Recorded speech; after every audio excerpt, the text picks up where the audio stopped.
I think we're on. Hello everyone. Hello, lovely people. Welcome to our Facebook live show, One Perfect Pitch, named after the book I wrote at McGraw-Hill called One Perfect Pitch, on the best storytelling techniques to pitch your story. My book covers part of public speaking skills you need to be a compelling presenter. But I thought it would be great to dig deeper and have an expert today. Today we have Lynne Schinella from Australia, from Byron Bay, and I'm really excited to have her. Hello, Lynne, how are you? Hello, Marie. I'm very well, thanks. Lovely to be here. Thank you very much to be part of the show. I'm really excited because I read about you. That's how I got to talk to you. I read about you on LinkedIn, and I really like your expertise and your insights on how to create an energy in a room and how to create a warm atmosphere so that the audience could be very receptive to your message. So you are a speaking coach. You are based in Australia, but you travel all around the world, organizing workshops, public speaking workshops in the US, in Australia. You also have a family. You have one son in Europe, in Netherlands, another son based in San Francisco. So you pretty much cover the world. I was wondering, why is that people, and especially here in the US, people are so scared of speaking in public? I don't think it's just there in the US, Marie. I think it's a human issue. It's not an American issue. And in fact, I think Americans to the rest of the world have a lot more confidence than the rest of us. Oh, you think so? I think, yeah, absolutely, absolutely. But that's another story, perhaps. I think that for so many of us, it is an unnatural thing to be on stage. So apart from this, there's a small percentage of the population that love being rock star speakers. But for many of us, when we're standing up there on stage, it triggers a really ancient fight or flight response. So we're standing there. If we're standing there with hundreds of eyes looking at us thousands of years ago, it meant we were lunch. So the first thing we want to do is just get off there really fast. It's not natural. So what are the signs that we can feel on our body? Well, I don't know. Sweaty palms. Whenever we experience strong emotions, we're going to have sweaty palms. So you'll feel that straight away. Everybody experiences something different. For me, my fear always manifests itself in a couple of things. That is regular trips to the bathroom. And the other thing is, look, maybe you can even see it here. Can you see like a rash on my chest there? Not yes. No. Maybe. Okay. All right. I didn't know whether it was there or not, but to be honest, when I'm fearful or I have adrenaline coursing through my body, I get a rash. And that rash just goes up here. Yeah.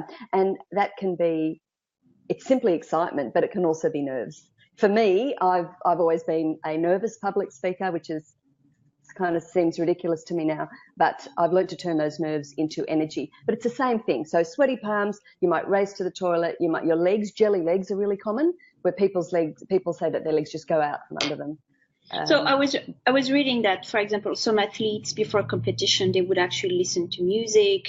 I've heard any types of different advice, like, doing push-ups or doing burpees on the floor to get you to think about something else.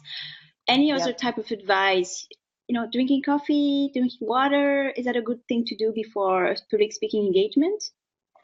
Okay, don't drink coffee or alcohol before a public speaking engagement. Both of those will dry out your vocal cords, but they might make you feel good for just a minute. Okay. But water, room temperature water, freezing water will freeze the vocal cords. I always have room temperature water on hand. But, the burpees thing, honestly, Marie, it's classic Tony Robbins. He immerses himself in iced water, I think, at 57 degrees. Yeah, so Tony Robbins is a famous public speaker, inspirational speaker in the US. Yeah, and I think, and globally too. And I think that pre-game rituals are a good idea, and you can work out whatever is going to work for you. But I think more than that, you need to prepare. You just need to prepare. And that is one of the things I believe really helps with your fear. There's no easy fix. Okay, so what do you mean by preparation? What is that would be one of the first tips to be comfortable on stage? What do you mean by Yep. preparation? So, well, I guess know your content. So I can go into a whole lot of ways that you can prepare, but the very first thing is to know your content. If you don't know your content, of course you're going to be fearful. I had a horrible story of a poor girl that was in a class of mine recently, and she'd come along believing she was the worst public speaker in the world. But what had happened was her boss had given her 3 days notice to speak at a conference in Kuala Lumpur because the guy who did digital had pulled out. Now, she didn't have anything to do with digital, didn't know anything about it, got up on stage, crashed and burned, and then was sort of ruined for life about her public speaking, and until we were able to work with her. But seriously, if you get invited to do a gig that is not your topic, just say no if you can. That would always be my advice. You sabotage yourself. No, that's a great advice. Don't take a topic you don't know. And I remember on the other side, once I've interviewed a CEO in the US, and he was saying that he was feeling confident, being interviewed by someone because he knew the person knew what she was doing, and then the trust was there. What is the other advice, other tip that you would give to someone ready to jump on stage? Ready to jump on stage? You mean just before, or yes. Are we talking to get over yes. to get over fear? Before, yes. To overcome their fear of public speaking. What is the second advice you would give? Well, I think what's really important to me is that as you're getting ready, lose your ego, because I think a lot of us are fearful of public speaking because we don't want to look stupid, right? No one wants to look stupid or feel stupid. But if you lose your ego and remind yourself that this is not about you. So what I try and do, Marie, before everything is, it's about the audience. And it has to be. If you just do the maths, there's one of me and there's hundreds of you out there. So how can it possibly be about me? So I really like to come from a position of servitude. So what have I got that I can share that is going to change these people's lives in just a tiny, tiny way? And what I do when I'm off stage, as I'm being introduced, I do some deep breathing, really deep sort of yoga breaths. I center myself and I visualize and think about the audience and how I can send, sounds a bit herbal, good energy out to everybody so that I can be the best that I can be, so they can go away to be the best that they can be. So I think when you take the ego out of it. Yes, and thinking about them, it's not about you. And of course, we don't want to look stupid. And I remember you were also saying that, people, they want you to be good. They want you to be engaging. They don't want to throw tomatoes at your face. Correct. They want you to succeed. People aren't sitting in the audience going, wow, Marie's coming up on stage now. I really hope she sucks so I can be bored. No one is saying that. They're like, please be good. You don't have to be brilliant. And you just need to engage your audience. You just need to connect with them. And I think that's all people want. So if you remember that the audience are actually on your side. They are there. But what makes people think that the audience may be against them? Well, it depends. I guess I think there are occasions where people are against you in a shareholder meeting or something like that. So there are environments that would be potentially hostile. But for most of us, getting up to speak on a business stage, people are on your side. I think it's all about you and your ego. I think you just worry about what people will think of you. Do I look stupid? Do I look fat? What am I wearing? How do I talk? Will I forget my words? I just think we focus so much on ourselves. Yeah. Yes, we do. And myself, I've been running many corporate trainings, and if I wear pants, thinking about my zipper, or do I have salad in my teeth, all of sort of things that actually can get in the way of my presentation. They can. And this is a really good point, Marie. Everyone should be checking parsley in the teeth. Have you blown your nose? How's that lipstick looking across the front of your teeth? Because I tell you what, if someone's in the audience sees that, or your zipper is undone, They're looking nowhere else for the whole talk. They're looking at the parsley in your teeth. So that's a good point. So when you're preparing your presentation, and in some occasions you have time before to go and check the stage, where the seats are, where the microphone is, where you will enter, and where people will be sitting. Is it a big room, a large room, amphitheater, whatever. But in some occasions, because of the limited time we have, we're unable to do that. So what do you advise in that situation?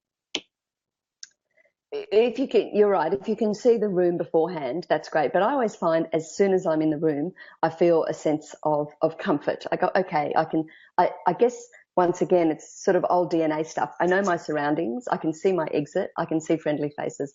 So even if you can't get to the room beforehand, you should say the night before. You can definitely be there an hour before or an hour and a half before. So get there, see the sound guy, have a sound check. If you can, get on the stage or at the front of the room. So, maybe this doesn't just apply to big stages, it applies to smaller stages as well. So get to the front of the room, walk around, pace it out.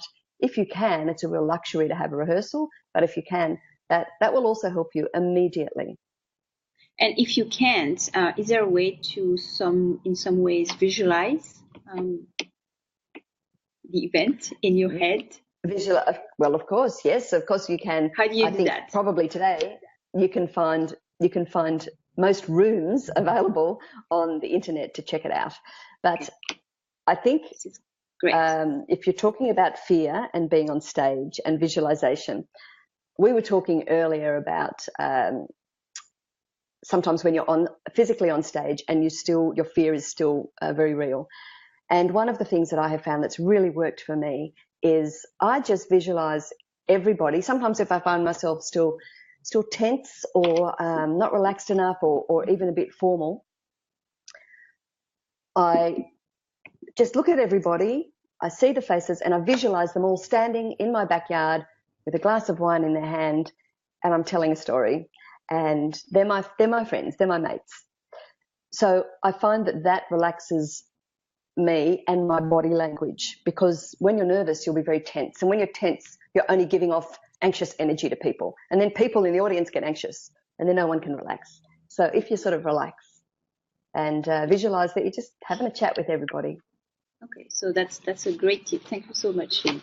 I'd like to go back on the why do you think here, it's I've discovered public speaking. I used to be a journalist for the radio, and you're on air, but you mainly speak to the microphone or sometimes to the camera if you're videotaping. And when I came here, my first trainings, I had to speak in front of people, and it's in front of real people. And even still today, when I have to speak in front of people, usually the previous night, I don't really sleep because I'm very nervous. So how do you create, the day itself, the right energy?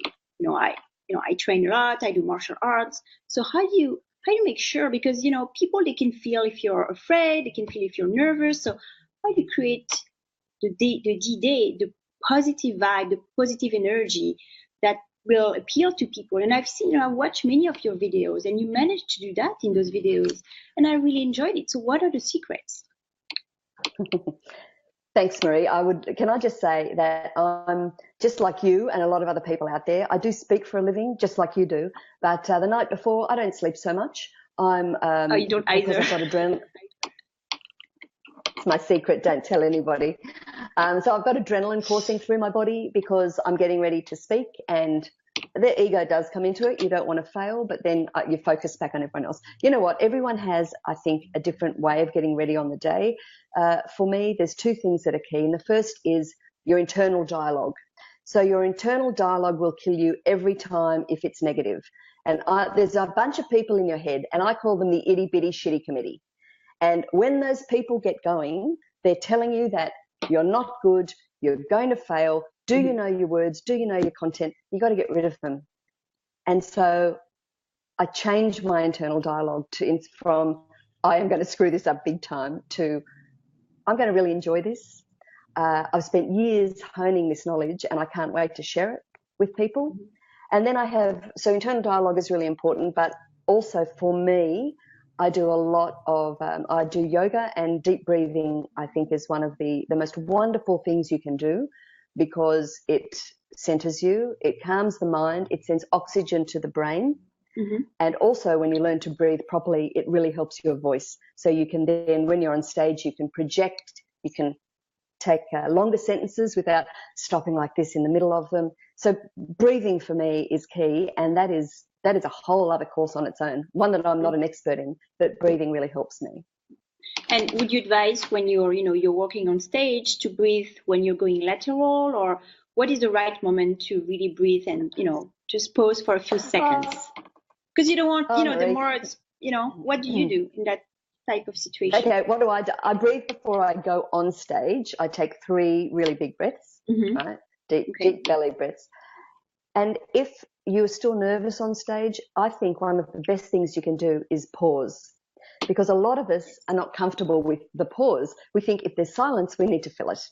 So I know that my partner will be watching this at the moment laughing, because he doesn't think I pause that often. However, on stage, it's awesome to just take a pause. If you're anxious, pause and go, and then take a deep breath and continue. And pausing will also, it allows you to go back and think, what's coming next? What am I supposed to say? It's a good thing, because the audience, when you pause, if I'm texting or tweeting and you pause, I have to look up because I've stopped talking. So you've got my attention back again, and the audience then starts to anticipate what's coming next. So pausing is great for you to take a lovely breath, and pausing is also good for the audience to break up your talk. Yes, I love the idea of them anticipating about what you're going to say, but also it gives them some time to gather their thoughts.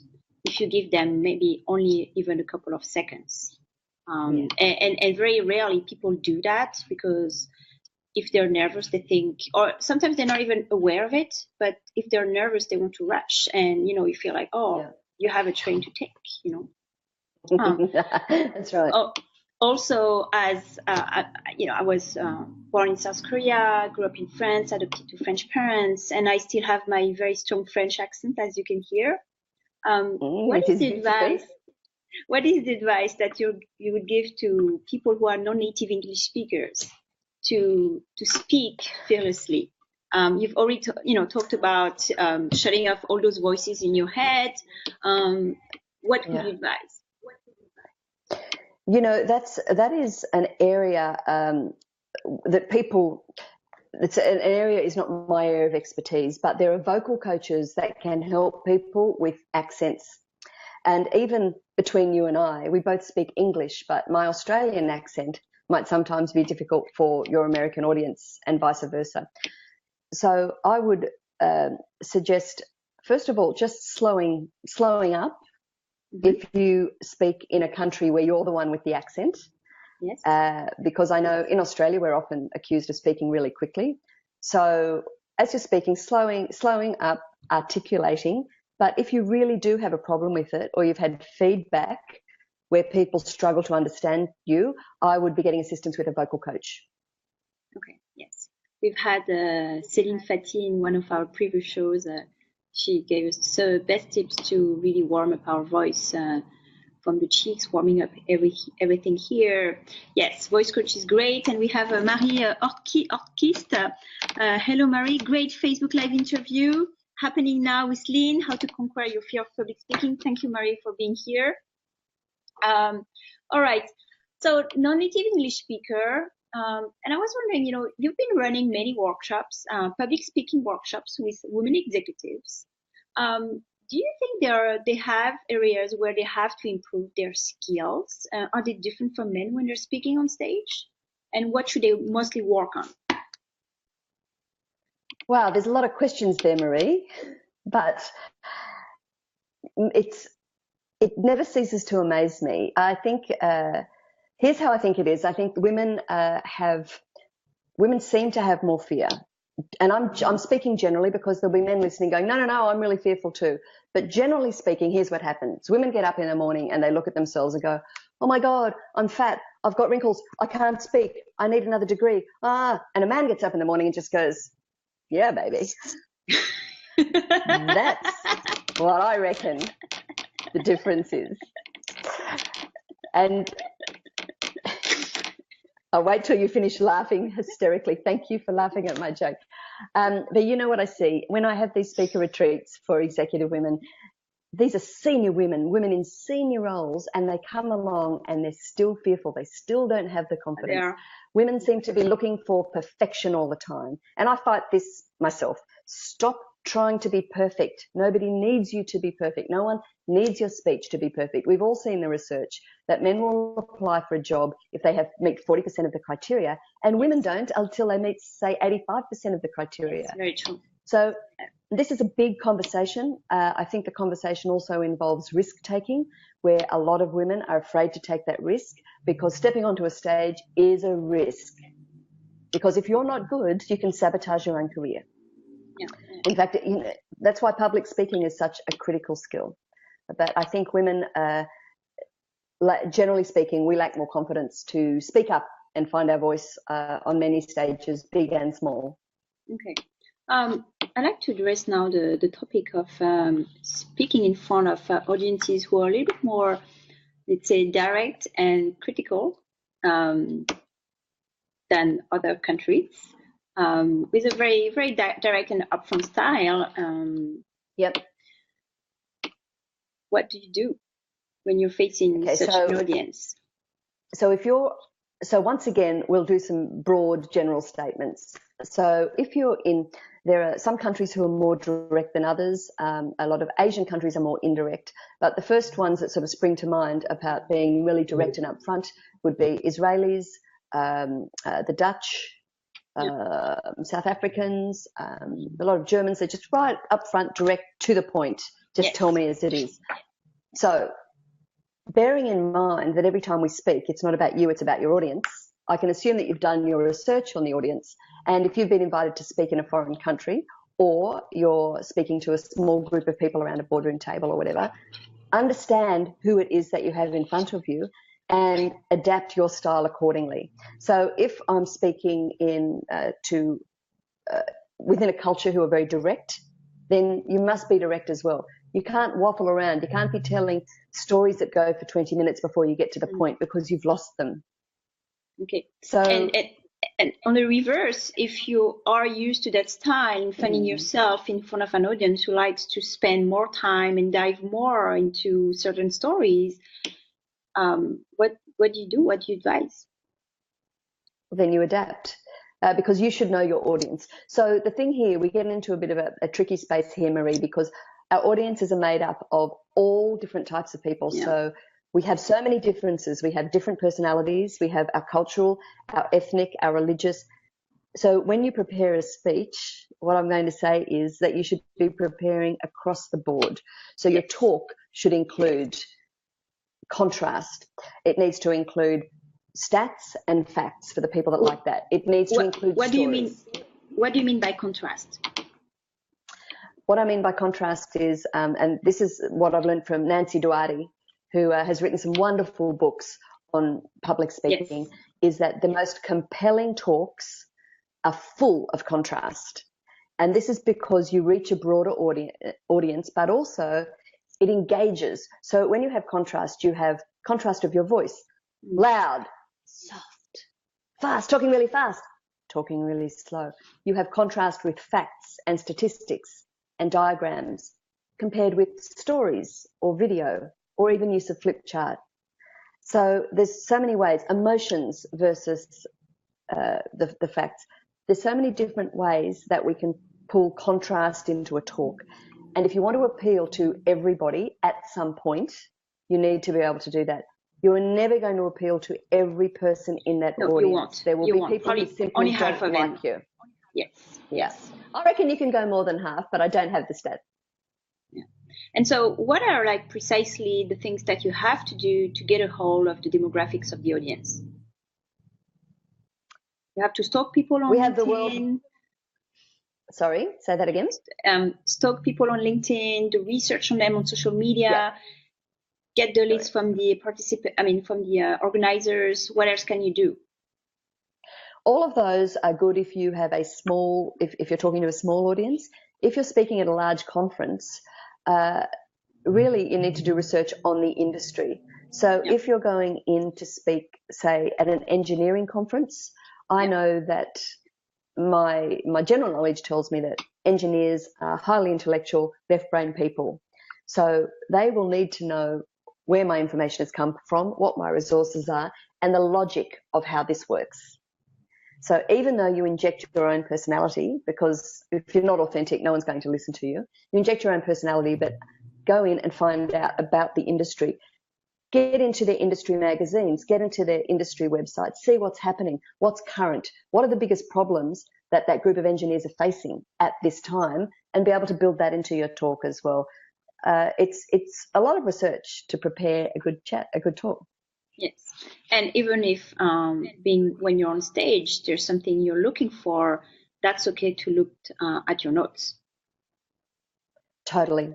You know, I think totally, unless you're a paid conference speaker where people are expecting you to be great and will be unhappy if you're not, everyone else should be comfortable to look at your notes. But I can show you ways where you don't need notes. So you can just have a few bullet points over there on the lectern or the podium, I think you call it in the US, and you get out from behind that podium. Lectern, Lectern.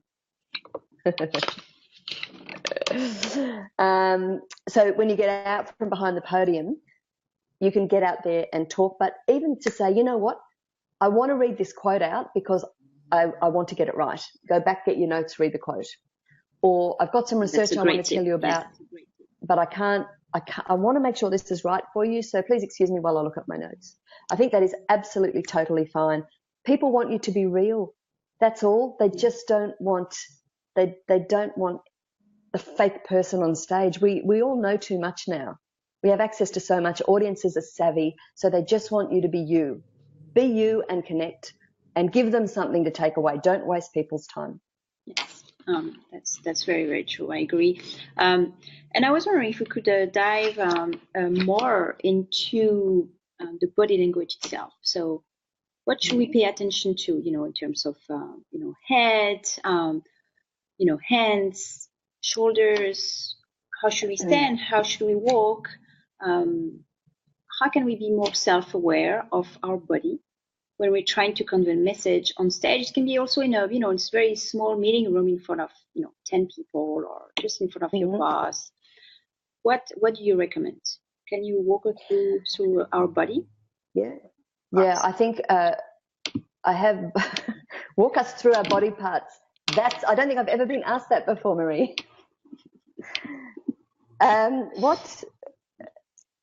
I think we need to be careful when we talk about body language, because people say, how do I walk? How do I stand? What should I say?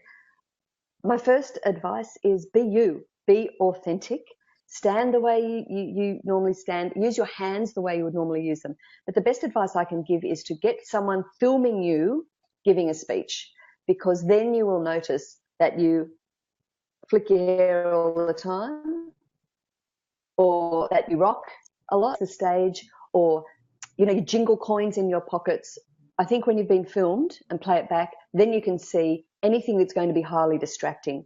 But I don't think there is a way to stand, a way to walk, a way to talk. It has to be your own style. That's probably my biggest thing, being your authentic self. So that's not the sort of stuff I teach. I do understand what you're saying. In a boardroom situation, I would always, if maybe you're presenting, sitting down around a table, when I get to my big point, my big idea, I always stand. So contrast. Contrast. If people are getting bored, stand up and make them look at you. Yeah. But also standing will give you more authority. Standing still when you have a serious point to deliver, and using your body as one of your visual aids when you're on stage is a great thing as well. Now, not everyone is going to be comfortable with that. So if you watch certain people, you'll see them doing things like climbing the stairs and looking up here at the sun. That doesn't work for everybody. But if you're an extrovert and you're comfortable with that, using your body as a visual aid is fantastic. So all I would say is no distracting. Film yourself so there's nothing to distract people. Playing with a wedding ring, jingling here, playing with your hair. or rocking. Yes. Otherwise, Or even use sometimes your body just language as you would. crossing your arms and being extremely close, or being sideways, or pointing your knees towards the audience. That can also ostracize. If you know all the tricks, you can actually notice Yes, that. it can. Yeah. I think that, there has been so much written about body language. We have a great guy here in Australia called Alan Pease, and he's a global expert on body language, has some really great books if anyone is interested in them. But, because reading those will help you a lot. For me, I would suggest use open gestures. So as long as you're using open gestures, which is open arms, not crossed, not sort of small. We tend to try and make ourselves small on a big stage when we're fearful. You're better off to make crossing, you mean, so being small, crossing your arms and lowering down your shoulders. Or just hunching. Yes, yeah, hunching. Yeah, standing behind that podium. That's the biggest, the biggest fearful. Yes, biggest hiding. You mean hiding behind the podium. Correct, but it's a barrier. It's a physical barrier between you and the audience. Why on earth would you be doing that? When everybody does that, don't you want to be the one to stand out? Yes. Or even sometimes you could actually walk into the room and be close to people and walking in the alleys of the conference room. If you have if you have a lapel mic, and I would always suggest, if you're speaking on a regular basis, get your lapel mic, because your lapel allows you to move around a little bit, and sometimes when you're moving you will feel more comfortable. But it's funny how we tend to go so small when we're nervous, when in actual fact in the animal kingdom, to show dominance, we get big, and so it's drawing yourself up to your full height, and big expansive gestures. The bigger the stage, the bigger the gestures. In a boardroom, big gestures can seem melodramatic. Oh, I think that's a very, very good advice. I'd like to talk now about your own story. How did you become a speaking coach, Lynne? I think you can rightly call me the reluctant conference speaker, Marie, because like many people listening, probably, I had an enormous fear. That's so San Francisco of you, drinking out of a jar. Is that what you're doing? Very SF. Very SF.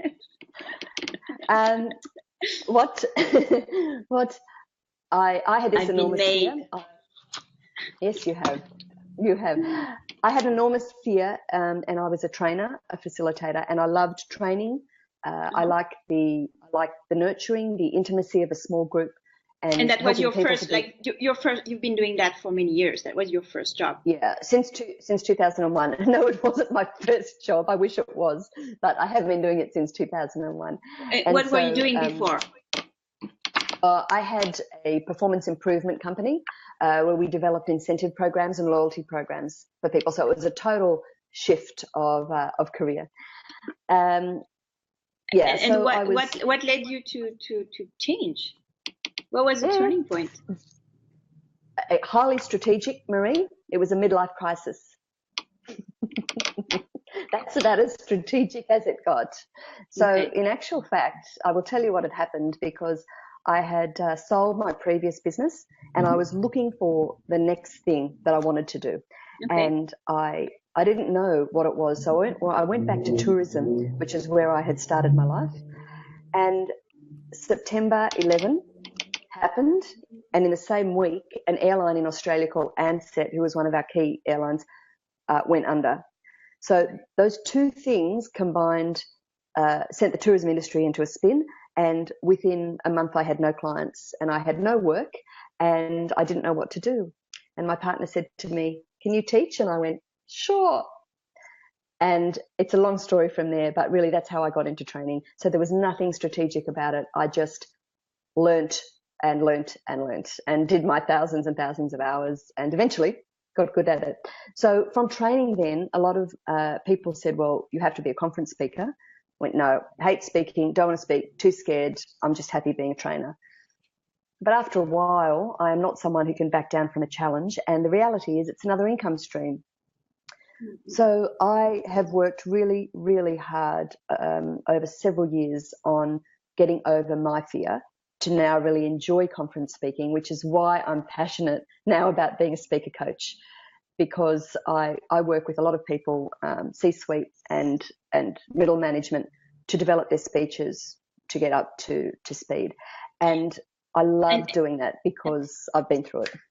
And when you're speaking yourself on stage, what do you enjoy most? I think the connection. I just really enjoy the connection when the audience is getting something and they're engaged, and I can see that they're engaged, and I go, wow, what I'm saying is working. That's awesome. And if they can have a good time as well, that's even better. I'm not an academic speaker. I speak very much from my experiences. So my talks tend to be quite relaxed. And I loved everyone to be relaxed, laughing, having a good time, and more importantly, learning something as they go away. Yes, and we have Emmanuel Dumont, who's agreeing from New York about all the great tips that you're sharing with us. In the US, it's been something really big that I've discovered, public speaking. Many in San Francisco, you have to pitch all the time. It's a constant pitching place. Yeah. You're in totally.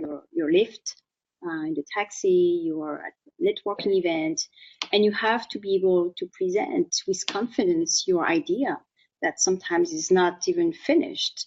So knowing how, I think being aware of what's at stake, but also just being you. I think for me today, it's been one of the biggest lessons, just being you, being authentic, being real, and, doing a lot of research and preparation to know who's going to be in the room, what's going to tick with them. Really, really love that.